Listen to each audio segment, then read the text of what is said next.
mengupas tuntas Trump Effect dan dampaknya pada dunia investasi global. Apakah emas tetap menjadi pilihan utama di tengah gejolak? Atau Bitcoin sebagai aset digital masa depan mulai mengambil alih? Bloomberg Technozone Podcast bersama Pandu Sastrowardoyo dan Wery Prayogi.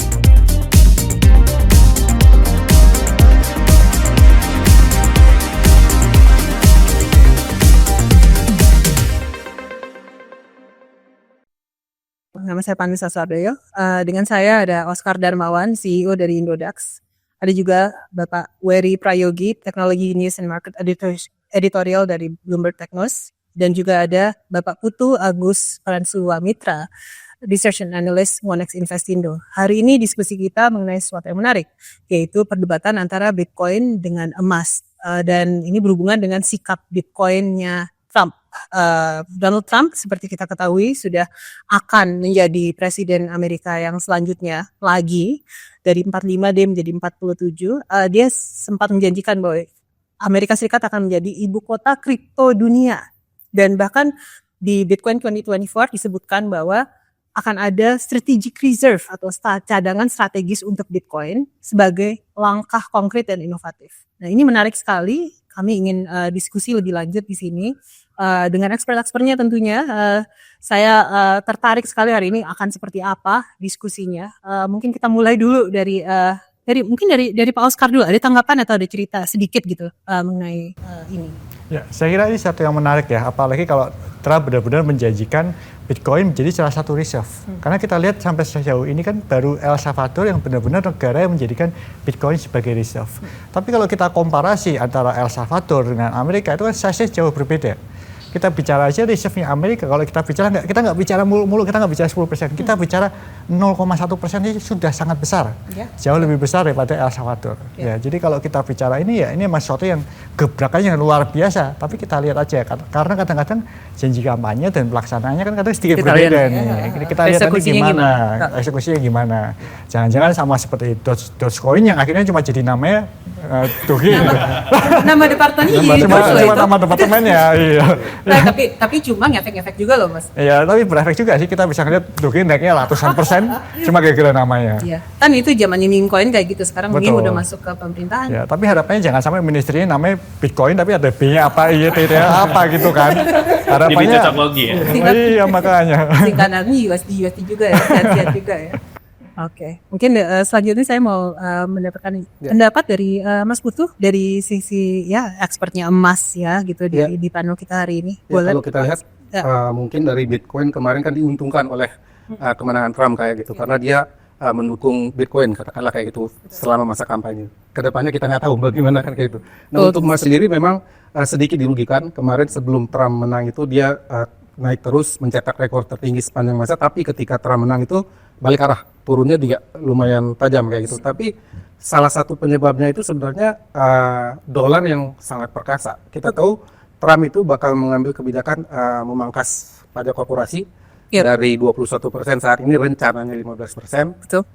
Itu kedepannya bisa membuat perekonomian Amerika Serikat lebih kencang lah, lebih kencang kayak gitu. Perekonomiannya lebih bagus, lebih tinggi dan bisa menjadi pertimbangan bagi The Fed apakah dia bakal tetap memangkas suku bunga secara gradual sampai 2 tahun ke depan atau mungkin dia stop dulu nih karena ketika perekonomian Amerika Serikat naik tinggi kayak gitu ada kemungkinan inflasi juga ikut naik. Jadi itu bisa menjadi pertimbangan The Fed bakal mungkin stop dulu memangkas suku bunga pada level tertentu. Nah itu yang sebenarnya merugikan untuk emas ya karena dolar menjadi perkasa, ada ekspektasi The Fed akan ngerem dulu untuk memangkas suku bunga, itu yang menekan emas. Tapi kalau misalnya kita lihat ke depannya, katakanlah mungkin sepanjang pemerintahan Trump nanti, selain pemangkasan pajak korporasi, dia juga berencana menaikkan tarif impor. Tarif, yes. Nah, tarifnya naik. Ya. Itu akan bisa memicu perang dagang jilid 2. Betul. Saat itu terjadi ya kemungkinan emas bakal diuntungkan lagi kayak gitu. Jadi mungkin emang sekarang fase koreksi emas dulu, ke depannya ya emas kemungkinan besar bisa naik lagi sih. Iya, saya mendengar mungkin ini dari sumber informal ya gitu. Tapi bahwa sebenarnya ya memang biasanya secara tradisional kita berpikir bahwa kalau untuk dalam dunia yang penuh dengan tarif seperti itu karena manipulasi geopolitiknya lebih rendah, arahnya ke emas. Tapi pada saat yang sama Bitcoin juga kalau misalnya menjadi alternatif untuk hal tersebut, itu juga tahan terhadap manipulasi geopolitik karena memang bukan hanya dikontrol oleh Amerika gitu. Menurut Mas bagaimana? Ya, kita sering dengar kalau Bitcoin itu adalah emas digital kayak gitu. Seringkali pergerakan Bitcoin itu memang searah atau linear lah, positif dengan emas. Emas turun, Bitcoin ikut naik. Dia emang dibilang sebagai emas digital. Ya. Tapi untuk belakangan ini kan kita tahu Bitcoin dan cryptocurrency itu adalah produk investasi yang baru kayak gitu. Kita belum tahu seberapa besar nanti efeknya terhadap sesuatu peristiwa kayak gitu. Kita kan masih meraba-raba, beda dengan emas yang sudah bertahun-tahun, bahkan mungkin dari zaman prasejarah emas sudah ada kayak gitu. Betul, Bitcoin barang yang baru kayak gini, tapi sejauh ini memang pergerakannya mengikuti arah emas, makanya dia dibilang sebagai emas digital. Dan ketika ada misalnya kayak Presiden Donald Trump mendukung Bitcoin untuk menjadi reserve kayak gitu, dia mendapat momentum baru. Itu yang menyebabkan dia naik. Tapi kita lihat juga nanti seberapa besar kenaikannya dia kayak gitu. Apakah katakanlah misalnya kalau ternyata untuk dijadikan reserve itu masih maju mundur kayak itu, karena kan itu tidak mudah ya. Itu perlu persetujuan Kongres kalau nggak salah. Banyak ya. Jadi kemungkinan kalau misalnya Kongres menolak maju mundur ya mungkin ekspektasi untuk itu bakal terjadi sedikit meredup dan itu bisa memicu koreksi Bitcoin kayak gitu sih. Dan the Fed kan juga sebenarnya badan independen yang nggak bisa dipecat Betul. sama Trump juga sebenarnya gitu. Ya, dia ada orientasi Treasury Secretary-nya kayaknya akan pro crypto mungkin dari announcement-nya dia. Tapi kalau untuk the Fed mungkin masih akan stay. Jadi tapi kita perlu tetap tahu juga nanti pada saat di bulan Januari itu komposisinya kan seperti apa ya, baru nanti kita akan bisa tahu. Dia bahwa udah banyak announce sebenarnya untuk yang Treasury, dia udah announce yang orang yang pro crypto setahu saya ya gitu udah. Tapi confirmation hearing kan baru bisa dilakukan nanti. Betul. Kita tunggu komposisinya ya. Sana Mas ya.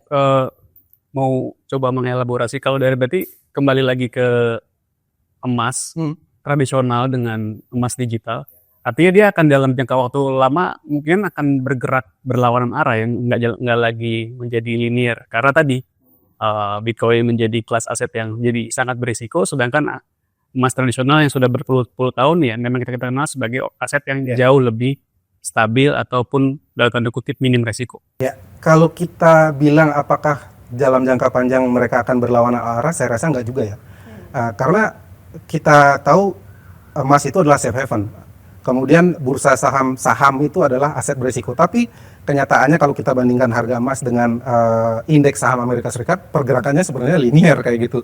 Selama pemerintahan Trump sebelumnya itu indeks S&P 500 itu kalau nggak salah kenaikannya sekitar 54% sepanjang pemerintahnya Trump sebelumnya. Emas juga naik 47% gitu kayak itu. Tapi kalau kita lihat dalam jangka pendek misalnya seminggu, sebulan, pergerakannya mungkin akan berlawanan arah ya, karena ada faktor penggeraknya kan berbeda. Tapi kalau kalau kita lihat dalam jangka panjang ya cenderung linear, karena kita tahu investasi sekarang itu nggak bisa di satu tempat.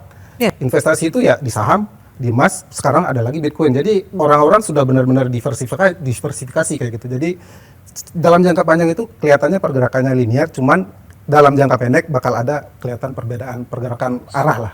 Kalau dari teman-teman Indodax ada profiling nggak sih Pak? Memang tadi yang dikatakan sama Mas Putu, ya pengguna atau pembeli koin-koin aset yang ada di platform Bapak itu ya juga sebenarnya mengakumulasi emas tradisional. Jadi kalau kita bicara mengenai pengguna Indodax ya, pengguna Indodax itu kan waktu awal kita mulai tahun 2014 silam atau 10 tahun lalu, rata-rata demografinya usia muda tuh, umur 20, 25 gitu kan. Nah tapi belakangan ini kita bisa melihat demografinya mulai bergeser. Karena yang pertama, usernya makin tua. Kitanya makin tua. Karena growing sudah 12 tahun. Yang kedua, dari kalangan yang berumur, yang lebih senior dari saya juga mulai masuk. Saya baru ketemu kemarin beberapa senior di perbankan, umurnya sudah 60-an. Mereka bahkan mulai terjun untuk membagi aset mereka sebagian ke Bitcoin. Siap. Jadi kita bisa melihat bagaimana Bitcoin ini menuju ke mainstream. Dan saya sebenarnya sedikit kurang setuju dengan pendapat Pak Putu tadi. Tadi sebenarnya saya setuju sebagian besar, cuma saya ada sedikit kurang setuju mengenai masalah kalau emas kan sudah berumur dari manusia ada lain sebagainya. Tapi kalau kita amati sejarah peradaban manusia ya, manusia sebelum tahun 1000 atau sebelum tahun 1500, manusia itu tidak menjadikan emas sebagai safe haven. Manusia menjadikan perak sebagai safe haven. Baru kemudian di 500 tahun terakhir manusia mulai berfokus kepada emas. Apalagi setelah Sir Isaac Newton mengatakan bahwa emas kemungkinan lebih sedikit daripada perak. Nah kemudian sekarang kita bicara nih di tahun 2024. Ada kemungkinan safe haven ini bergeser sekali lagi. Mungkin yang sebelumnya emas akan mulai bergeser ke emas digital, yaitu Bitcoin. Ya. Ini ngomongnya bukan atas nama pelaku dari platform aset digital ya. Tentunya saya conflicting tapi saya juga melihat itu ada peluang ke sana karena kita bisa melihat bagaimana orang-orang sekarang mulai memandang Bitcoin sebagai safe haven. Ya. Dan kita bisa lihat juga pada saat kenaikan dalam 2 tahun terakhir ya, Bitcoin dan emas itu bergerak selalu bersama-sama, hampir selalu bersama-sama ya, seperti disampaikan Pak Putu. Kita bisa melihat bahkan kita tarik garis lebih panjang, waktu emas naik, Bitcoin naik, waktu emas turun, Bitcoin turun. Cuma karena memang secara market cap emas itu jauh lebih besar daripada Bitcoin, pergerakan Bitcoin lebih besar, Indonesia lebih besar. Tapi karena pergerakannya lebih besar, komunitas lebih tertarik gitu kan. Market cap Bitcoin sekarang udah di atasnya perak bukan sih? Masih di atas perak. Balap-balapan yang dalam seminggu terakhir kayaknya. Betul, makanya ini menarik banget karena perak itu dulu adalah safe haven terbaik. Iya, jadi sebelum digantikan emas. Mungkin ganti-gantian. Ya mungkin ganti-gantian ya. Tapi anyway, saya pencinta emas loh. Saya masih suka beli LM gitu. Wah menarik, seorang Oscar Darmawan masih. Itulah diversifikasi. Diversifikasi penting. Ya karena kita tahu pergerakan Bitcoin kan emang sangat volatile ya kayak gitu. Balik lagi ya kalau misalnya jadi safe haven, saya rasa itu diperlukan konsensus dari berbagai negara atau bank sentral misalnya. Kita tahu harus ada beberapa negara, bukan cuma US. Bukan cuma US. China itu salah satu bank sentral yang kuat dan berpengaruh kan. Sampai saat ini China masih agak kontra gitu dengan Bitcoin. Jadi untuk sampai jadi safe haven saya rasa mungkin, tapi prosesnya bakal lama. Sampai kapan? Kita lihat aja. Tapi intinya ketika semua dunia sudah mengakui Bitcoin itu sebagai satu produk investasi kayak gitu, ya kedepannya mungkin bisa menjadi safe haven kayak gitu. Makanya kebijakan Trump ini sangat berpengaruh ya rasanya ya. Kalau Trump sampai benar-benar menjadikan Bitcoin sebagai safe haven, secara otomatis negara-negara seperti Indonesia yang memfollow US harus ya rajin situ. Gitu. Saya sebenarnya juga berpikir soal yang tadi Oscar bilang mengenai El Salvador. Mungkin sharing sedikit ke audiens kita ya, itu di El Salvador seperti apa dan sifatnya terhadap Bitcoin. Jadi kalau kita bicara yang terjadi di El Salvador, APBN El Salvador itu membeli Bitcoin setiap harinya selama berapa tahun terakhir kan. Nah waktu dia pertama kali membeli Bitcoin, ternyata harga Bitcoinnya turun banyak. Iya betul. Ternyata bisa turun banyak. Jadi presidennya sempat dalam tanda kutip dimaki-maki sama dibully sama rakyatnya sendiri kan. Tapi ternyata pada akhirnya Bitcoin naik banyak, presidennya dipuji-puji sekarang. Benar kan waktu itu dia mau buat Bitcoin mining tenaga volcano. Iya betul. Tapi karena harga Bitcoinnya turun banyak, akhirnya banyak rencana yang terpending kan. Mungkin sekarang ya. Tapi sekarang mulai buka dieksekusi dengan dia punya anggaran yang cukup besar. Golden Bull Run. Ini juga yang disebut sama Trump ya. Salah satunya adalah untuk Bitcoin bakal diproduksi di Amerika. Dibilang seperti itu. Made in America. Make it gitu. Itu menarik juga tuh, Make America Great Again ya, Make Gold Great Again, Make Bitcoin Great Again. Jadi mungkin saya selanjutnya sih sebenarnya untuk saya tertarik juga nih. Ini untuk masalah supply. Ya, Bitcoin kan 21 juta basically. Saya dari dulu ingin tahu sih Pak, gitu, ini lebih ke arah pertanyaan lebih ke arah Pak Putu gitu, dan ini saya awam sekali. Kalau untuk supply-nya emas itu meningkat kan tiap tahun gitu. Saya itu supply emas itu meningkat tiap tahun, iya, cuman cadangannya yang enggak. Cadangannya tidak. Iya, cadangan ada emas di dunia itu kan tidak mungkin bertambah dalam waktu singkat kayak gitu. Untuk supply pasti bertambah karena perusahaan mining emas ada dan mereka terus memproduksi kayak gitu. Dan demand-nya juga ada. Jadi ketika supply-nya mungkin terus ada, demand-nya sekarang saat ini kenapa harga emas mencetak rekor tertinggi karena demand-nya sangat tinggi, terutama dari bank sentral. Bank sentral sejak 2022 itu terus memborong emas ya. Di 2022 itu bank sentral memborong emas rekor tertinggi 1080 ton. 1080 ton. Dalam satu totalnya tahun. berapa ton sih maksudnya emas secara total reserve-nya berapa ton di Reserve-nya? Iya, total emas sedunia ini gitu. Ada yang tahu?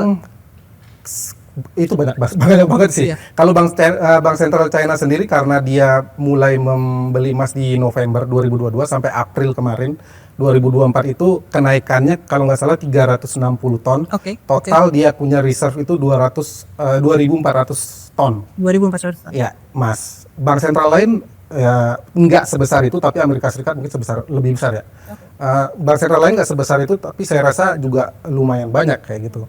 Dan tren pembelian itu masih berlanjut meskipun harga emas kemarin sangat tinggi 2.700 hampir 2.800 di bulan lalu ya, di bulan Oktober itu tren pembelian emas oleh bank sentral itu masih ada kayak gitu. Jadi memang kedepannya saya rasa di harga tinggi pun bank sentral masih membeli emas.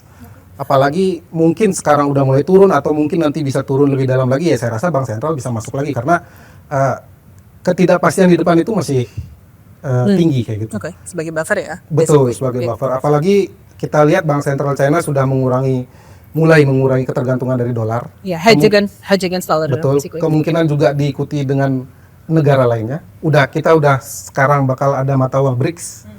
Nah, itu yang menyebabkan diversifikasi keluar dari dolar itu mungkin bakal lebih terakselerasi kayak gitu, dan salah satu pindahnya ya ke emas. Kemungkinan kayak gitu. Jadi Bank Seperti Sentral refuge ya, karena dia menjauh dari dolar dan betul, karena mencari. belakangan ini ya ketika dolar Amerika Serikat menguat itu dampaknya sangat buruk bagi satu negara kan. Gitu, Katakanlah iya. kita di Indonesia ketika dolar Amerika Serikat menguat, rupiah begitu melemah, ya perekonomian dalam negeri agak gonjang-ganjing kayak gitu. Iya. Banyak efek negatifnya kayak itu. Makanya bank sentral itu mulai mengurangi porsi dolarnya. Salah satunya ya masuk ke emas sebagai cadangan devisa. Saya curious satu hal, ini masih mengenai supply yang tadi gitu. Pernah nggak sih kejadian ada kayak supply shock atau sejenisnya gitu, karena misalnya ada proses baru untuk mendapatkan emas gitu misalnya gitu di. Sepengetahuan saya untuk supply shock di emas sih nggak pernah ada ya. Sepengetahuan saya ya. Kayaknya nggak pernah ada sih. Iya, ini sebenarnya arahnya ke temannya Trump yang satu lagi, Elon Musk, fokus SpaceX dan fokus ke space exploration kan. Salah satu fokusnya asteroid mining. Dan itu emas banyak di asteroid. Iya, betul. Memang ini kedengarannya futuristic atau whatever lah. Cuma akhir-akhir ini kan kita 1 tahun kayak rasanya kayak banyak sekali lompatan teknologi. Gitu kan. Dan space mining itu industri yang pasti akan terjadi dalam waktu ke depan sih ya. Iya, Kalau kita lihat begitu banyaknya berlian di luar sana, begitu banyak mineral, begitu banyak emas. Jadi ini satu hal yang mungkin akan nggak tahu deh bagaimana. Supply shock nggak? Supaya kan lebih Sorry, mas pertanyaannya rada aneh nih. Betul, Gimana? Kayak saya rasa harus di. mungkin dari perspektif investor ya, maksudnya apa yang harus diantisipasi gitu, baik dari si emas ataupun dari si Bitcoin, either dia sudah masuk dan untuk melakukan akumulasi kembali, ataupun mungkin dia akan melakukan penempatan investasi perdana dari masing-masing aset ini. Mungkin dari Ya, kalau dari saya pribadi, dari itu saya merasa bahwa menebak harga market itu sesuatu yang susah. Bahkan untuk orang yang sudah biasa menganalisa, yang dari profesional itu nggak mudah gitu. Jadi kalau saya tipe yang selalu menyarankan untuk melakukan DCA, baik untuk emas, baik untuk Bitcoin. Jelaskan DCA apa? DCA itu DCA adalah kita membeli dalam jumlah yang tetap secara rutin. Sehingga pada akhirnya harga pembeliannya kita tuh harga rata-rata. Itu akan jauh lebih dollar cost averaging. Jadi itu akan jauh lebih bijak daripada kita nebak kancing gitu kan. Kita nebak kancing kayak ini harga terendah deh, kita beli banyak. Ternyata besoknya lebih rendah lagi. Nah, itu kan salah satu yang menyebabkan orang sering salah posisi tuh. Ternyata posisinya salah dan nunggu bertahun-tahun untuk exit gitu kan. Nabung sebenarnya. Nabung gitu. betul. Nabung. Nah, jadi kalau kita pakai DCA, itu kita akan melihat harga rata-rata yang kita dapatkan jauh lebih baik. Dan menurut kita ada bikin suatu eksperimen selama 3 tahun kalau bikin DCA sama beli di waktu-waktu tertentu, ternyata DCA itu returnnya lebih besar. Ya karena faktor nggak salah nebak tadi. Nggak salah nebak ya. Tapi mungkin kalau dari sisi, mungkin kita juga bisa lebih menganalisis dari sisi resiko. Kalau tadi disebutin kampanye Trump itu kan sebenarnya seolah kebijakan yang nantinya akan sangat ideal untuk Bitcoin gitu, tapi kan ada faktor risiko. Nah, mungkin itu yang bisa juga dilakukan sama investor untuk melakukan monitoring terhadap kansnya berapa persen dan lain-lain gitu untuk aset digital. Ya, kalau secara aset digital saya Terus saya masih sangat bullish sih, ya. Bukan karena saya kerja di Indodax ya. Tapi karena salah satu faktor yang tadinya sudah disentil sama Pak Pandu nih bener ya. Karena salah satu hal yang fix di dalam Bitcoin itu adalah mengenai supply-nya. Jadi memang cadangan supply Bitcoin 21 juta dan memang sampai hari ini itu supply bertambah terus, tapi dia tidak akan bisa melebihi reserve-nya yaitu 21 juta. Dan di mana saat ini sudah di mining 19 jutaan. Sisanya itu nggak terlalu esensial dibandingkan supply yang ada di market. Ya, dan harapannya ya tidak terjadi perubahan konsensus oleh para miner Bitcoin. Kalau nggak terjadi perubahan konsensus, market akan terasa jauh lebih pasti. Dan market selalu menyukai kepastian. Coba aku ada devil's advocate nih. Dulu sempat ada diskusi gitu. Memang ini semuanya berdasarkan konsensus miner ya. Tapi kalau misalnya nanti miner sudah habis 21 juta, ini salah satu tantangan dari orang-orang yang lebih pro emas termasuk leadership dan lain-lain. What's stopping them from changing the consensus nanti pada saat udah habis? Kalau kita bicara mengenai jaringan blockchain kan pada akhirnya nanti biaya transfernya akan menjadi minernya sendiri. Biaya transfernya yang jadi monetization-nya. Betul. Jadi pada saat antar wallet mengirimkan Bitcoin itu kan sebenarnya ada biaya transfer.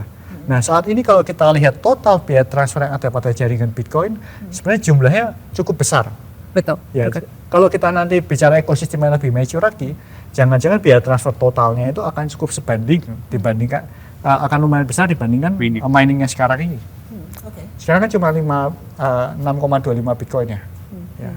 Mungkin selanjutnya akan jadi dari situ monetization-nya. Betul. Dan akan tetap jalan ya networknya. Karena buat apa menghancurkan ekosistem sendiri kan? Benar. Valuasinya. Mungkin baik lagi ke tadi pertanyaan juga berlaku untuk Mas Putih ya soal resiko yang harus diantisipasi. Dari perspektif investor ya Bang ya. Untuk resiko yang harus diantisipasi untuk emas sendiri ya, saya rasa bagaimana nanti perkembangan kondisi di Amerika Serikat, karena kita tahu Amerika Serikat dolar dan itu yang menjadi acuan harga emas kayak itu dia denominasi dolar. Bagaimana nanti kondisi di Amerika Serikat, bagaimana nanti Trump kebijakannya apa aja yang diterapkan. Bisa saja misalnya penurunan pajak korporasi jalan, tapi perang dagang nggak jalan. Itu bakal sangat merugikan bagi emas. Tapi sebaliknya penurunan pajak korporasi nggak jalan, karena balik lagi ini, kalau penurunan pajak korporasi itu membutuhkan persetujuan oleh Kongres ya. Ada House of Representative sama Senat. Sekarang dua-duanya dikuasai Partai Republik. Tapi kita balik ke 2017 itu sama kondisinya, tapi beberapa anggota Partai Republik justru menolak untuk menyeberang ya.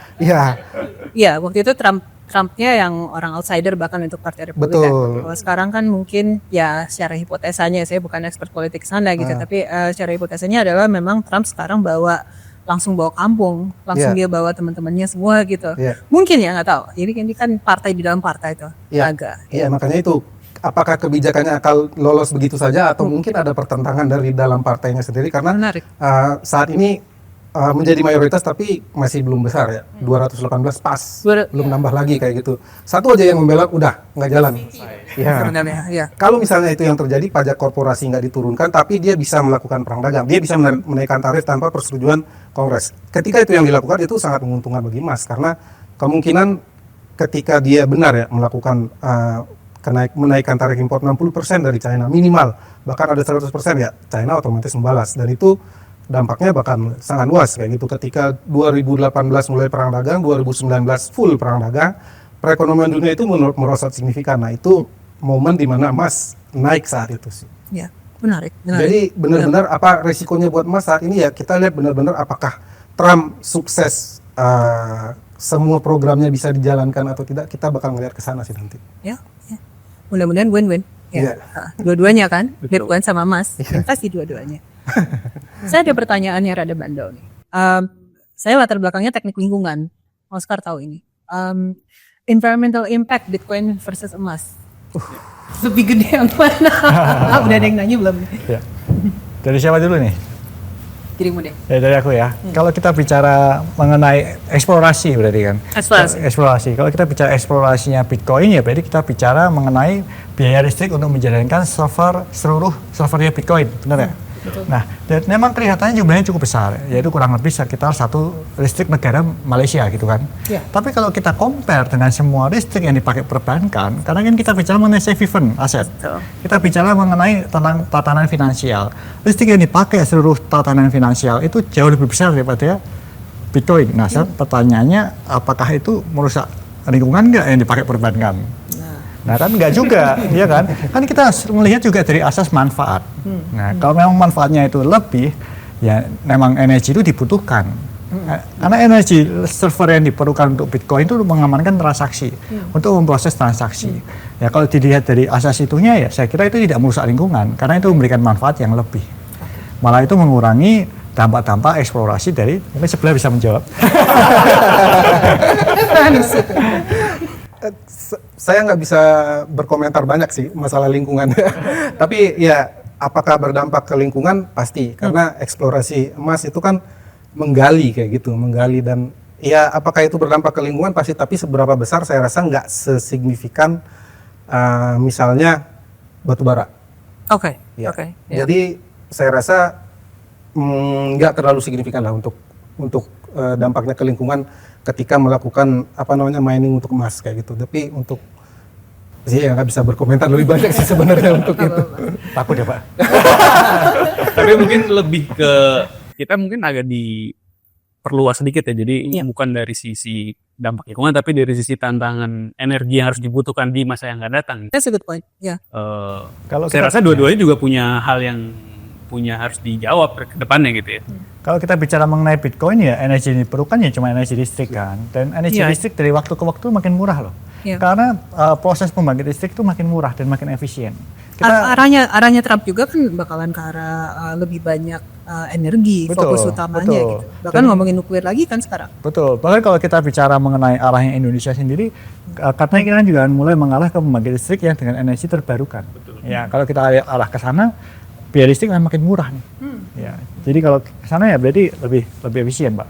Mungkin menarik itu sebenarnya kalau kita diskusikan lebih lanjut. Jadi ada apa ini efeknya seperti apa gitu, dan saya juga dengar ada banyak yang bilang bahwa ini Bitcoin miner dipakai untuk sisa listrik yang terproduksi yang tidak terpakai di Amerika kalau nggak salah ya. Ya.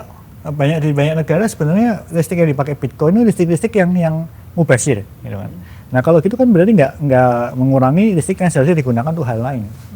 Justru di beberapa negara menggunakan listrik dari tenaga geothermal. Iya. Yang volcano itu tadi. Betul. Jadi kalau kita bicara konsep-konsep seperti itu, sebenarnya energinya cukup bagus kalau kita salurkan dengan sesuatu yang positif. Ya kembali ke asas manfaatnya. Iya. Gimana Mas Putu? Emas tradisional. Emas tradisional yang dibutuhkan tentu bahan bakar ya. Tapi tadi menarik kalau misalnya Trump itu fokusnya energi, tapi dia bukan fokus ke energi terbarukan. Dia justru fokusnya ke energi fosil. Jadi konservatif susah ya. Enggak, karena emang Amerika cadangan minyaknya kan sangat banyak. Cadangan gasnya. Iya, lebih banyak daripada Saudi kan sebenarnya. Cadangan gasnya juga sangat banyak. Kenapa nggak dimanfaatkan kan kayak gitu? Itu bisa menjadi nilai tambah yang besar. Tapi balik lagi itu berdampak ke lingkungan. Ya itu. Ya, sebenarnya bisa juga itu menjadi dampak dari lingkungan, tapi kalau secara ekonomis kan sebenarnya kalau itu prosesnya dibuat lebih bersih, kalau orang fokus di dalam di apa yang non renewable gitu, justru non renewable mungkin akan menjadi lebih bersih gitu, sebenarnya. Itu salah satu logika yang dipakai untuk justifikasi tersebut gitu. Mungkin menarik juga, tapi kalau tadi kita sudah bicara soal logistik ya gitu. Ini ada satu hal nih yang saya kepikiran. Kalau dari segi emas kan obviously fisik. Kalau Bitcoin kan digital, bisa kemana aja. Nah ini ya kalau gampangnya sih sebenarnya ya lebih portable Bitcoin kan ya gitu. Tapi kalau menurut teman-teman bagaimana gitu, khususnya dari Mas Putu deh gitu, basically gitu. Untuk itu bagaimana emas melihat tantangan untuk sekarang ini gitu, dunia udah serba digital gitu. Iya, sekarang emas fisik pun kita nggak perlu pegang fisiknya. Kita bisa betul. Di Pegadaian kita bisa. Kemudian di Tokopedia, mungkin sebut merek nggak apa ya. Tokopedia juga bisa beli emas kayak gitu, beli emas. Tapi kita nggak pegang barangnya. Jadi sebenarnya hampir mirip mungkin dengan Bitcoin ya. Kita pegang satu sertifikatnya kalau kita memiliki emas, dan barangnya itu nggak kita pegang. Barangnya itu ada di Pegadaian misalnya kayak gitu. Tapi kalau kita misalnya mau tebus, ya bisa. kita tebus emas itu dijadikan barang emas batangan kayak gitu bisa. Kayak gitu. Jadi saya rasa karena perkembangan teknologi sekarang, yang ngapain punya emas banyak-banyak mau taruh di mana kayak gitu kan. Taruh di rumah ntar 1 kilogram hilang aja udah berapa ruginya kayak gitu. Sekarang ada sistem kayak gitu. Jadi kita bisa punya emas nggak pegang fisiknya.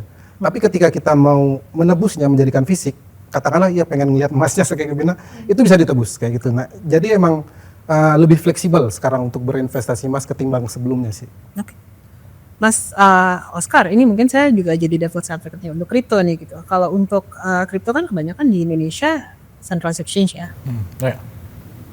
Bukan jadinya sama aja gitu seperti nitip ke pegadaian. Ya, kalau kita bicara mengenai beli paper ya, kalau tadi beli paper gold ya. Jadi kalau kita bicara Bitcoin, memang kalau kita belinya sama crypto exchange dan nggak ditarik sama, karena itu jadi istilahnya cuma beli saldo kan. Iya. Nah, makanya idealnya kalau emang sudah jual beli di crypto exchange, memang idealnya di withdraw ke wallet. Tapi sekali lagi untuk withdraw ke wallet kan perlu technical tip kan, perlu knowledge lah. Jangan sampai orang di withdraw ke wallet nanti nggak bisa di recover gitu. Ya, ini kan jadi salah satu challenge. Lupa nanti password-nya. Ya, makanya mungkin salah satu yang menarik adalah karena sekarang sudah mulai ada yang namanya ETF Bitcoin. ETF, yes. Ya, ETF kan sebenarnya konsepnya sama.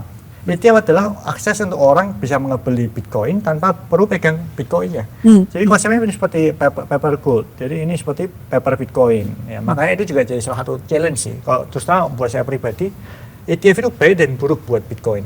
Karena dengan ada ETF itu benar spotnya nggak benar-benar bergerak. ETF yang bergerak. Iya, Ya, ETF yang jadi bergerak. Kalau beli kita beneran. bicara ini nggak benar-benar beli gitu loh. Kayak emas lah. Emas kata orang paper itu lebih banyak daripada emas fisiknya kan.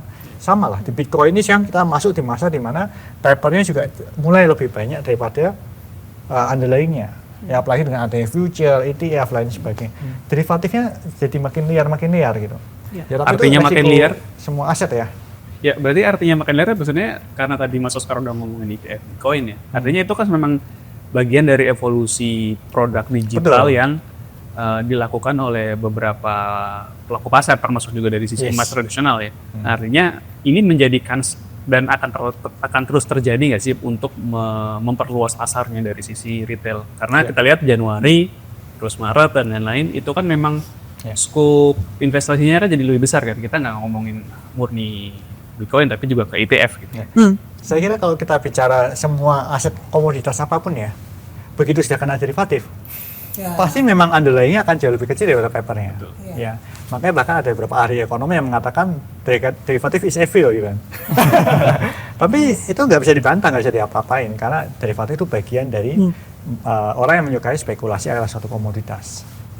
Dan itu ada fungsinya juga kan untuk hedging dan sebagainya. Ada positifnya juga di Ada situ. positifnya. Bakal membuat lebih stabil nggak pada suatu saat nanti? Akan buat lebih stabil, tapi kan yang disukai oleh market benar nggak ketidakstabilannya. Spekulasi. Spekulasi. Ya, ini sebenarnya nyambung sama ini ya di Indonesia juga minggu lalu Asih ya mention katanya ada institutional sudah boleh beli kripto kalau nggak salah ya. Ya. Boleh sharing nggak soal itu? Ya, jadi di Indonesia ini aturannya sudah makin mature dari waktu ke waktu. Sekarang ekosistem kripto ini sudah mulai ada nih, sudah ada bursa berjangkanya, sudah ada depositorinya, ada clearingnya, dan ada pedagangnya. Indodax ini pedagangnya yang ketemu sama marketnya. Nah kalau kita sudah dengan ekosistemnya sudah makin mature seperti ini, sekarang mulai dari kebijakan dari para regulator itu mulai membuka perusahaan sudah bisa membeli kripto. Jadi mereka bisa membeli kripto lewat Indodax misalnya. Dengan tujuan supaya memudahkan si perusahaan mendapatkan akses ke Bitcoin. Caranya gimana tuh Mas? Kalau Caranya di jadi Indodax? di perusahaan Indodax kita punya account yang untuk corporate, untuk perusahaan. Oke. Ya. Kalau di emas bisa juga ya Mas ya pasti. Pasti bisa. Ya. Tapi yang mungkin emas punya tapi Bitcoin itu nggak punya futures ya? Indonesia Di Indonesia maksudku. perkiraan tahun depan akan ada. Tahun depan. Oke. Ya, tapi kalau kita bicara di luar negeri ya, kalau di luar negeri futures Bitcoin-nya sudah banyak banget ya. Rasanya tanda Asia lagi kalau seorang Indonesia itu trading futuresnya di luar negeri. Oke, no comment. Tapi ya, tapi kalau misalnya harapannya gimana nih Mas untuk futures di tahun depan? Harapan saya kalau futures di Indonesia harapannya yang pertama biayanya harus bisa bersaing dengan futures yang ada di luar negeri. Karena kalau biayanya itu sama atau bahkan lebih mahal dari futures luar negeri, makin nggak akan berubah, orang akan memilih trading futures di luar negeri. Kan salah satu penyakitnya Indonesia gini, bikin produk, tapi ternyata produknya nggak mampu bersaing dengan luar negeri karena fee-nya kemahalan misalnya. Ya. Ini kayak salah satu challenge-nya Dimas juga Pak ya. Betul. Betul. Padahal sebenarnya industri mampu, ya, tapi juga harus didukung dengan aturan sesuai semuanya. Ya, harapannya produk futures-nya harus bisa bersaing dong dengan produk futures yang sudah mature di luar negeri. Karena kita bicara Indonesia bukan meng-create nih, tapi Indonesia mencoba mengambil pasar yang sudah terjadi di luar negeri. Ya, kalau dari Mas Kutu apa dari futures emas ada yang bisa di-sharing nggak? Futures emas itu sudah banyak sebenarnya. Udah lama ada di Indonesia kayak gitu. Saya pun dari perusahaan futures emas kayak gitu kan. Futures itu salah satu menurut saya yang bisa jadi cara atau alat buat mendiversifikasi investasi. Karena gini, ketika harga kita pegang emas fisik, kita itu mengandalkan kenaikan harga. Kita beli di, misalnya kalau di Indonesia beli di 800, kita menunggu 800 per gram, kita menunggu jadi 1 juta per gram. Tapi kalau di futures, ketika harga emas turun, kita masih bisa untung kayak gitu. Itu yang membedakan antara futures dan fisik. Dan itu bisa bermanfaat ketika orang-orang misalnya lagi nyangkut beli di atas, kayak Bitcoin misalnya kan kripto lah, aset kripto. Ini seru nih. Aset kripto itu benar-benar volatilitas tinggi ya kan. Ada yang suka, ada yang enggak. Yang enggak pasti ketika beli di atas dia balik turun, itu pasti nggak suka kan. Nah, ketika di futures itu tereliminasi kayak gitu. Jadi ketika harga di atas, harga balik turun, kita bisa mengambil posisi jual buat mendapatkan keuntungan kayak gitu. Ada two ways opportunities di futures. Nah, itu yang menariknya di pasar futures sebenarnya. Tapi balik lagi itu bukan, kita nggak pegang fisik ya kayak gitu. Ini kalau tahun depan kita udah ada futures di sisi kripto, berarti juga udah Iya, membantu kripto bakal menarik kayak gitu. Menurut saya bakal menarik karena untuk emas, komoditas emas minyak mentah itu di Indonesia futures udah lama, udah mungkin dari tahun 2000 sudah ada, ke bawah 2000 kayaknya sudah ada. Dan itu udah lumayan mature ya di Indonesia. Untuk kripto sendiri masih belum, ketika itu ada saya rasa itu bakal menjadi, untuk retail itu bakal lebih menarik karena banyak yang bisa dijadikan untuk sarana ya penghasilan tambahan kayak gitu. Betul. Untuk selain investasi bisa juga trading. Di futures itu kan trading bukan investasi sebenarnya kan. Kayak gitu sih. Saya ada satu pertanyaan yang mungkin ini orang-orang saya sering ditanyain juga nih sebenarnya Oscar. Kalau misalnya antara emas sama Bitcoin kan, kalau emas nggak perlu pakai listrik. Jadi kalau misalnya ada apa-apa dengan internet dunia, kan emas masih berharga ya gitu. Itu bagaimana tuh cara menjawabnya kayak gitu? Kalau kita bicara mengenai Bitcoin nggak perlu listrik sebenarnya. Artinya ya? Nggak perlu listrik. Karena kalau kita bicara sudah internet dunia mati, ya asumsinya sih internet dunia mati. Tapi selama masih ada jaringan node Bitcoin yang masih mengupdate somewhere in the satellite misalnya, ya sekarang ada proyek satelit tuh makanya satelit Bitcoin. Ya. Betul. Jadi di mana node-nya Bitcoin dikirim ke luar angkasa. Karena harapannya perang dunia ketiga nggak sampai melibatkan nembak semua satelit gitu kan. Ya, selama masih ada satelit yang terus mengupdate jaringan Bitcoin, ya Bitcoin tetap akan ada. Dan yang kita pegang itu sebenarnya cuma private key-nya. Private key nggak perlu interact. Tapi kalau kita bicara Indodax kan centralized exchange. Ya tentunya kalau kita sudah bicara penyamaan dengan emas, ya kita bicara mengenai private key-nya Bitcoin yang dipegang, bukan akun Indodax-nya gitu. Oke. Tapi kalau misalnya seperti itu ya Mas ya gitu, aku kepikirannya apakah itu bakalan jadi ada fork atau enggak? Misalnya internetnya ada dua gitu, atau ada sorry nih pertanyaannya jadi rada-rada aneh. Cuma kayak misalnya ada perang dagang yang tadi akhirnya jadi benar-benar perang kultur, beda. Internetnya jadi ada dua. Sekarang aja China aja udah punya internet yang berbeda daripada internet yang ada di Amerika lah sebenarnya. Gitu. Mungkin bisa dikatakan China itu internetnya bukan ada dua, tapi mereka kemudian dikonekin dengan satu gateway gitu kan. Oke, iya gitu. Jadi selama konsepnya masih seperti itu, saya kira masih nggak akan terjadi fork sih. Tapi apabila terjadi fork itu kalau misalnya dua gateway ini nggak saling terhubung sama sekali, mereka berdiri sendiri, net berdiri sendiri. Ya. Tapi kalau kita bicara itu kan nanti Bitcoin akan memfollow rantai yang lebih panjang kan. Ya, jadi kalau kita bicara itu ya memang ada kemungkinan salah satu fork akan mati, salah satu forknya akan hidup. Ya semoga aja kita berdiri di fork yang benar gitu. Ya namanya sebuah teknologi ya, ada risiko. Kembali ke apa tadi diskusi kita utama ya, Bitcoin atau kripto versus emas. Secara pribadi sebenarnya punya investasi dari masing-masing nggak sih? Karena kan kita kan dari tadi berdiskusi kesannya kita akan mengadu siapa yang paling jago kan. Tapi kita ngeliat seorang Oscar Darmawan sebenarnya punya berapa aset kripto dan seorang Mas Putu punya berapa kilogram emas yang memang itu menjadi Harapannya sih berkilo-kilo ya, harapannya. Kuintal. kalau dari Mas. Saya dari tahun 2014 saya juga mengupdate satu status. I love gold, silver, and Bitcoin. Ya, jadi itu sudah menjelaskan kalau saya punya batangan emas dan juga besar, batangan silver, dan yang Bitcoin. Tapi somehow dengan harga kenaikan Bitcoinnya tiba-tiba seperti ini, tiba-tiba batangan emasnya kelihatan kecil, Bitcoinnya kelihatan besar banget. Karena akumulasi value-nya ya. Kenaikan value-nya terlalu besar. Jadi kalau kita lihat 2 tahun terakhir aja Bitcoin kan naiknya sudah berapa ratus persen gitu. Ya, dibandingkan portofolio emas saya tumbuhnya cuma 50%, yang Bitcoin sudah 3 kali lipat. Ya, secara parameter ini harus diakui Bitcoin jauh lebih unggul kan. Ya, karena marketnya belum mature. Kalau marketnya Bitcoin sudah setara emas, saya kira pergerakan harga akan sama kok dengan emas. Akan seperti itu aja. Karena itu memang size ekonomi dunia saat ini. Dan emas adalah market cap terbesar dunia saat ini. Betul. Memungkinkan nggak di suatu waktu dia akan menjadi nomor 2 setelah emas dari yang sekarang posisi 9 atau 10 ya? 10, 9. Iya. Di atasnya, baru di atasnya silver kan sekarang 9 kalau nggak salah. Saya kira possible ya, di mana ada derivatif semua itu possible.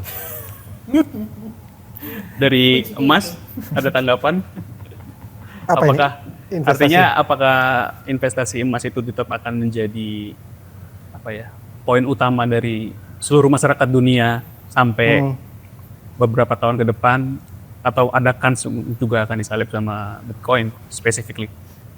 Kalau sampai disalip Bitcoin mungkin nggak ya? Karena tapi Bitcoin mendekati mungkin bisa saja. Karena dulu sempat terjadi pergeseran antara karena kita tahu kan penduduk dunia itu selalu baru ya, generasi itu baru, dan generasi baru itu cenderung lebih suka teknologi kayak gitu. Iya. Yang old school yang suka emas mungkin berkurang, mereka lebih suka Bitcoin. Nah, itu kalau nggak salah di tahun berapa ya, 2018 atau 2019 gitu.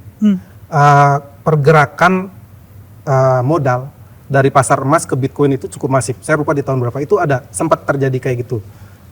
Dan itu karena salah satunya ya generasi baru kita yang lebih suka teknologi kayak gitu. Tapi apakah misalnya nanti Bitcoin bisa melewati emas? Saya rasa enggak. Karena balik lagi masih belum terbukti sebagai safe haven.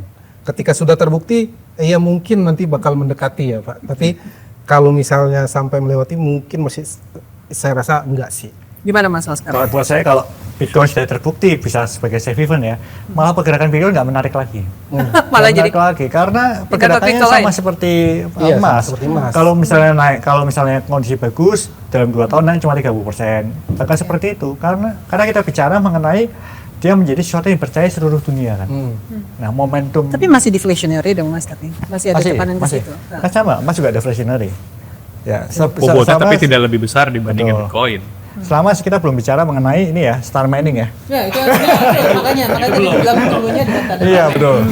Karena satu size asteroid dibawa ke dunia aja sudah cukup itu untuk menggoyang supply-nya. Dan membentuk harga baru mungkin ya. Iya, dan kalau kita bicara Bitcoin kan nggak ada private key di sana. Iya. Nanti alien yang datang. Iya. Rupanya alien yang menciptakan Bitcoin. Oke, tidak, bukan.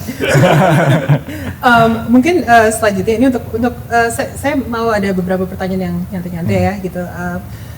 El Salvador, ada yang kita bisa pelajari dari mereka nggak? Indonesia khususnya gitu. Nggak usah ngomongin Amerika dulu ya. Amerika belum terbukti. Kita tunggu aja nih sampai Januari gitu. Kalau El Salvador gimana?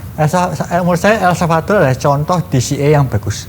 Contoh DCA yang bagus. Contoh DCA yang bagus. Dia beli 1 Bitcoin rutin setiap hari. Oke. Ya, nggak ada yang lebih disiplin daripada El Salvador. Ya. Kalau Indonesia mau niru, menurut saya sesuatu yang baik sih. Tapi pertanyaan APBN kita mendukung nggak? Karena negara kan bergerak berdasarkan APBN. Mendukung Dan kita itu kan punya banyak prioritas. Kalau saya jadi presiden, berada-ada ini, saya akan lebih prioritaskan ke edukasi. Saya akan lebih prioritaskan untuk bagaimana menyehatkan masyarakat. Maka saya setuju dengan program Pak Prabowo. Daripada harus melakukan DCA atas Bitcoin gitu kan. Yeah. Karena memang saat ini Indonesia punya prioritas yang berbeda. Mas Putu, untuk saya kepikiran soal inklusi keuangan dan investasi gitu untuk membawa orang Indonesia jadi bisa investasi gitu. Salah satunya emas. Banyak ya sebenarnya jalur untuk investasi emas sekarang. Mungkin bisa diceritakan ke teman-teman juga. Ya kalau kita bicara emas sebagai investasi, secara nggak sadar masyarakat kita sebenarnya sudah melakukan ya. Di mana-mana pasti orang pegang perhiasan, beli perhiasan. Itu secara tidak langsung mereka secara tidak sadar bisa dikatakan mereka itu sudah berinvestasi di emas. Karena mereka tahu ketika beli emas bisa dijual lagi. Untung-untung harganya lebih tinggi kayak gitu. Jadi sebenarnya emas itu sudah sudah jadi investasi sejak lama kayak gitu di Indonesia kan lewat perhiasan. Tapi kalau misalnya lewat emas batangan itu mungkin yang belum terlalu nggak seperti emas perhiasan ya karena ya katakanlah emas batangan nggak menarik, kita lihat batangnya doang kayak gitu. Beda dengan perhiasan, kita bisa gunakan emas batangan juga sangat beresiko kalau misalnya kita batangan taruh di rumah 1 kilo kan kecil banget ya. Tapi emas batangan berguna untuk ganjil pintu, Pak. Betul. Ganjil pintunya. Betul. Jadi untuk investasi emas batangan itu kayaknya agak susah karena. Tapi kita dari tadi bicara soal Trump tuh rumahnya emas semua loh itu sebenarnya. Trump sangat menyukai emas ya. Dia suka banget ya. Sama emas. Artinya ada korelasi ya. Ada korelasi ya. Ya. Ya, suka sama yang Bersinar itu. Oke. Ini mungkin aku ada pertanyaan lagi mengenai ini yang tadi ya. Mengenai mengenai apa yang tadi yang soal Bitcoin dan supply-nya dan supply-nya dilindungi secara matematis dan sampai 21 juta itu. Nah, itu maksudnya gini, kalau kripto yang lain tuh gimana tuh Mas? Kan ini sebenarnya kita dari tadi kita fokus sekali sama Bitcoin, tapi kita judulnya nih Bitcoin CS loh sebenarnya gitu. Itu kan tidak ya, ada yang supply-nya nambah mulu dan segala macam gitu. Kita nggak tahu. Saya itu bukan pendukung altcoin. Jadi kalau kita kan nyebut alternate coin, karena posisimu gitu ya. Betul. Kalau saya mendukung, saya dari dulu nggak mendukung alternate coin. Jadi saya kalau ditanya apakah saya mendukung di luar Bitcoin, saya agak reluctant. Kecuali Ethereum ya. Karena saya melihat Ethereum ada fungsi nyatanya, ya. Jadi sama kayak emas lah. Emas itu punya fungsi nyata. Selain buat perhiasan, emas itu selain buat ganjil pintu tadi yang emas 1 kilo. Emas itu juga bisa dipakai untuk elektronik. Semua handphone yang kita beli itu ada emasnya. Semua space traveling itu pasti perlu emas karena emas ada komponen yang paling bisa tahan api gitu kan. Nah kalau kita bicara Ethereum itu masih ada fungsinya sebagai untuk menjalankan decentralized apps di Ethereum-nya. Bitcoin Solana masih berfungsi. juga Mas, katanya. Ya Solana ya debatable lah. Di Solana itu kan DLT sebenarnya kan. Tapi saya juga cukup oke dengan Solana ya. Tapi kalau kita bicara seperti Memecoin misalnya, Memecoin atau kita bicara mengenai NFT gambar-gambar itu. Nah kalau kita bicara itu kan fungsinya masih nggak jelas itu. Fungsinya nggak jelas, murni spekulasi. Ya kalau untuk mendapatkan profit singkat ya oke lah. Tapi kalau untuk jangka panjang agak berat kalau buat saya. Kalau buat saya karena saya tipenya jangka panjang, saya nggak melihat itu sebagai sesuatu yang menarik. Kalau Mas Putu sendiri sempat lihat-lihat kripto nggak selain Bitcoin? Kripto sempat. Bahkan dulu saya sempat ikut beli berapa, dia agak banyak lah. Di harga berapa? Kenapa? Di harga berapa dan apa koin? Ternyata user Indodax. Itu balik lagi diversifikasi kan. Bitcoin sempat saya punya, terus Ripple, Ethereum juga sempat. Itu waktu kalau nggak salah pandemi ya. Pandemi itu kan Bitcoin benar-benar naik ya waktu itu. Jadi sempat pegang, habis itu enggak. Tapi memang ya namanya juga investasi ya, kita kan ya kita coba cari lah ya gitu yang menarik buat kita. Aku tertarik dengan utility tadi, kata-kata utility. Tadi memang kita bercanda-bercanda mengenai emas menjadi doorstop di ganjil pintu, tapi in actuality memang ada fungsi industrinya ada. Industri emas luar biasa. Bitcoin nggak ada ya fungsi industri. Sebenarnya kalau kita bicara fungsi industri, Ethereum lebih menarik. Ethereum ya? Ethereum menarik karena Bitcoin itu blockchain-nya tahu sederhana. Ya kan sampai ada candaan di kalangan blockchain developer, blockchain paling goblok adalah Bitcoin. Iya. Bener kan? Karena memang terlalu simpel. Kan ada inscription sekarang Mas. Betul, ya, which is okay lah, dibanding Ethereum masih jauh. Masih sangat jauh. sih, Ya. masih jauh. Kalau di Ethereum memang bisa seperti apa aja Mas? Kita ceritain. Ya, ke kalau kita teman-teman. bicara mengenai bikin desentralisasi aplikasi misalnya, itu kan kita sudah bicara mengenai bagaimana membuat satu aplikasi yang tidak memerlukan ada orang penengah. Kayak misalnya kita bikin smart contract untuk lending misalnya, kita bikin smart, bahkan untuk bikin exchange. Ya, DeFi, exchange, ya. si Trump kan juga buat. Betul, makanya Trump salah satu yang awal menggunakan blockchain ya, bisa dikatakan ya. Yang menarik lah kalau kita bicara mengenai utility. Makanya tantangan Bitcoin adalah kalau menurut saya membuktikan ada kegunaannya gitu kan. Selain daripada untuk penyimpanan kekayaan. Satu lagi mungkin real world asset seperti emas gitu juga kan ada kan ya, ada proyeknya Ethereum banyak proyek RWA, real world asset, di mana kita men-tokenize emas menjadi token kripto, tapi nggak laku kok rata-rata. Nggak laku karena masalahnya orang masih gampang beli emas. Bagus loh tapi. Karena RWA itu Ada satu waktu dia akan dibutuhkan ya. itu mungkin cocoknya di Amerika, karena di Amerika dulu sempat ada masa di mana orang dilarang memegang emas. Makanya laku derivatif ya lain sebagainya. Ya, mereka takut kok tiba-tiba Amerika dilarang lagi memegang emas misalnya. Tapi kalau di Indonesia semua orang kalau dilarang megang emas didemo kali. Tapi gini Mas, aku mau nanya sesuatu yang rada-rada. Ini mungkin ini pertanyaan awam ya, walaupun saya nggak awam, tapi saya dari dulu rada-rada bingung. Kenapa sebelumnya kita bapakti kan ya, komoditas gitu, orientasi dari semua digital asset ini gitu. Sekarang ke arah OJK. Nah, ada penjelasan nggak Mas? Kalau menurut saya itu satu yang menarik sih, karena kalau kita mandang dari sisi industri ya dan perpajakan itu sesuatu yang positif sebenarnya. Karena kalau kita bicara mengenai di Bapepti, memang mau nggak mau kita ini transaksinya kena PPN. Karena dianggap sebagai barang komoditas. Tapi kalau kita dipindahkan ke OJK, yaitu lembaga keuangan, kita dianggap sebagai lembaga keuangan, akan transaksinya tidak dikenakan PPN lagi. Itu win besar buat ekosistem kripto di Indonesia. Tapi ya kita lihat aja kan, memang undang-undangnya sudah ada. Tapi kan peraturan pemerintahnya baru dibuat, belum jadi-jadi nih. Bentar lagi ya. Perpindahannya masih belum ada. Nanti kalau sudah pindah dan memang ternyata benar-benar dibebaskan dari PPN ya kita harus berterima kasih ke pemerintah. Tapi kalau memang akhirnya belum ya kita sabar-sabar aja lah. Kita sudah sabar beberapa tahun kan. Oke. Mungkin dari teman-teman ini kita sudah saatnya untuk closing statement masing-masing.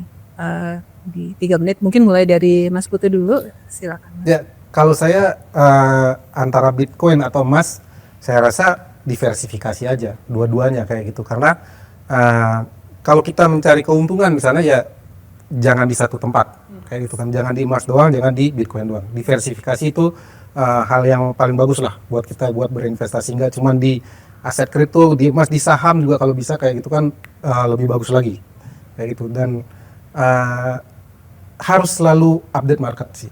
Update market. Apalagi untuk Bitcoin misalnya kan, karena pergerakannya sangat luar biasa liar ketika sekarang masih ada momentum dari Trump kayak gitu. Mungkin ketika Trump nggak susah untuk menjadikan itu sebagai reserve ya. Nggak tahu bagaimana nanti Bitcoin karena kenaikannya udah sangat tinggi kan kayak gitu. Balik lagi juga emas sama kayak gitu. Kita harus lihat market bagaimana nanti kebijakan dari Trump ataupun nanti perkembangan perekonomian global kayak gitu untuk melihat kemana sih arah emas nantinya gitu. Jadi memang kita perlu terus update market sih, dan mungkin baca Bloomberg Technos yang selalu update market. Betul.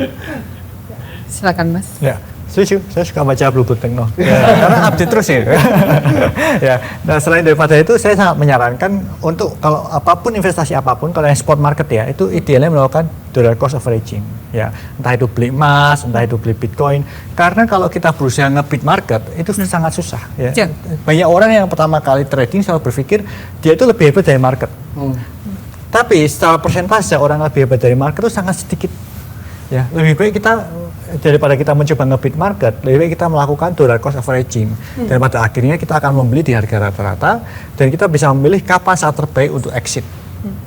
Lebih gampang memilih kapan exit daripada kapan masuk market. Karena kalau memilih kapan exit itu kan gampang, tinggal kita lihat harga rata-ratanya berapa, kita mau profitnya berapa, kita lihat harga sekarang berapa, kita bisa pilih exit saat itu. Ini berlaku untuk semua komoditas, berlaku untuk emas, berlaku untuk Bitcoin atau apapun itu. Ya, jadi saya melakukan ini ya, ini yang kurang berhasil cuma di silver aja sih. Tapi di emas dan Bitcoin cukup berhasil. Ya. Tapi ada satu orang yang bisa mengalahkan market. Ya, Elon Musk. Karena dia menggerakkan market ya. Mungkin nanti Elon Musk kita jadi spesifik tema ya untuk diskusi ya, karena itu lebih menarik ya. Ya, satu tweetnya aja bisa menyebabkan pergerakan besar di Iya. pasar kripto. Iya. Baru pertama kali ada departemen berdasarkan nama meme, ya meme coin lagi. Ya mungkin dari kami simpulkan dahulu. Jadi dari teman-teman diskusinya, ya kita coba untuk investasi dengan pintar dan kita lihat keuntungan dan kekurangannya masing-masing Bitcoin dan emas. Diversifikasi itu sangat-sangat penting. Dollar cost averaging atau DCA itu sangat-sangat penting juga untuk investasi tentunya. Dan kita akan menghadapi dunia yang sangat baru ini dengan adanya Trump Make America Great Again. Ini yang akan sangat-sangat menarik untuk bukan hanya Amerika ya, ini akan untuk Indonesia juga, untuk negara-negara juga. Perpetaan berbeda, investasi mungkin berbeda, tapi ikuti semuanya bersama kami di Bloomberg Techno Zone. Terima kasih.